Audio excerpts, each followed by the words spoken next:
El mayor riesgo para Occidente parece ser la formación del eje ruso-chino, que podría ser una resultante de la guerra en Ucrania. Esta revista, la revista se llama 1947, fíjense que el autor es Julian Churchill, ¿no?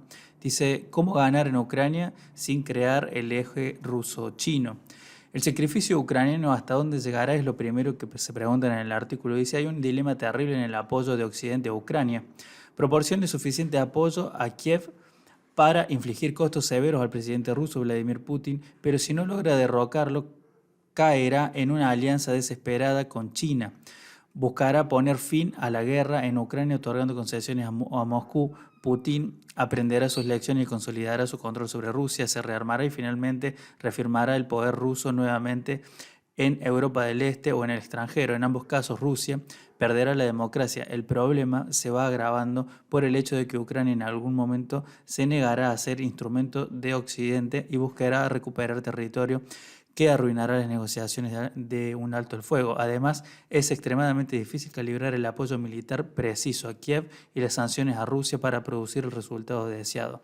Cualquier guerra convencional por Taiwán será de una magnitud 10 veces mayor que el conflicto actual y se extenderá a los litorales del Océano Pacífico e Índico.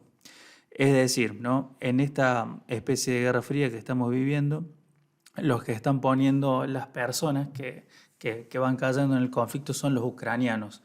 Y el apoyo que están recibiendo los ucranianos es importante para contrarrestar el avance ruso, pero no tan importante como para vencer a Rusia, ¿no? Entonces, en algún momento, los ucranianos van a decir, hasta acá, peleen, si el conflicto es Rusia-OTAN, peleen en otro territorio, ¿no? Y ese es el punto que lleva la revista 1945 a hacer este análisis. ¿Cuál es la potencialidad de un eje político, militar, económico ruso-chino que es bastante grande? Ellos lo sintetizan en este párrafo. Dice, empujar a Rusia a una alianza energética con China que tiene 10 veces más población y capacidad de fabricación es una fórmula para un desastre estratégico, especialmente cuando China supera el poder económico de Estados Unidos en las próximas 2 décadas. Esto es falso. China hace 3 años ya es la economía número uno del mundo. Un eje Moscú-Beijing fusionará la economía y la población potencialmente hegemónica de China con los recursos agrícolas, energéticos y lo que es más importante, mineros de Rusia, en particular el uranio 238. También traerá consigo a la mayoría de los estados de Asia Central, Irán, Siria, Corea del Norte, Pakistán y Bielorrusia.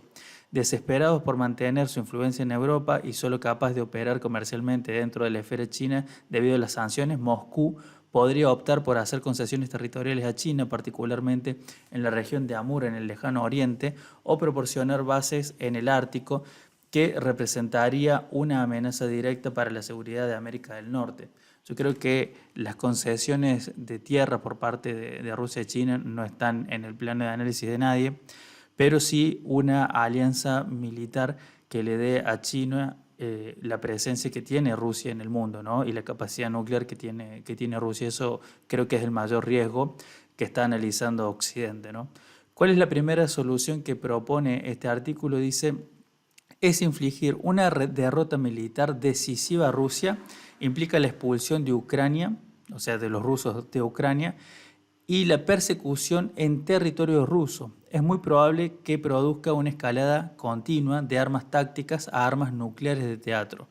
El estratega nuclear académico más influyente, el historiador naval Bernard Brodie, argumentó que dada la imposibilidad de una defensa práctica contra un ataque nuclear, un arsenal oculto de segundo ataque, en este caso el de Rusia, haría que la disuasión fuera excepcionalmente sólida, ¿no? Es decir, si arman mucho a Ucrania y salen a perseguir, a tratar de que vuelva a su lugar, digamos, el ejército ruso, y para eso cruzan la frontera, eso puede desencadenar en una guerra nuclear. Esa es la primera solución que presenta este artículo de la revista 1945. La segunda solución requiere mucha más paciencia y moderación, es fomentar, tiene que ver con fomentar la tendencia natural de inseguridad y desconfianza mutua entre China y Rusia, una política que se implementó con éxito durante la Guerra Fría.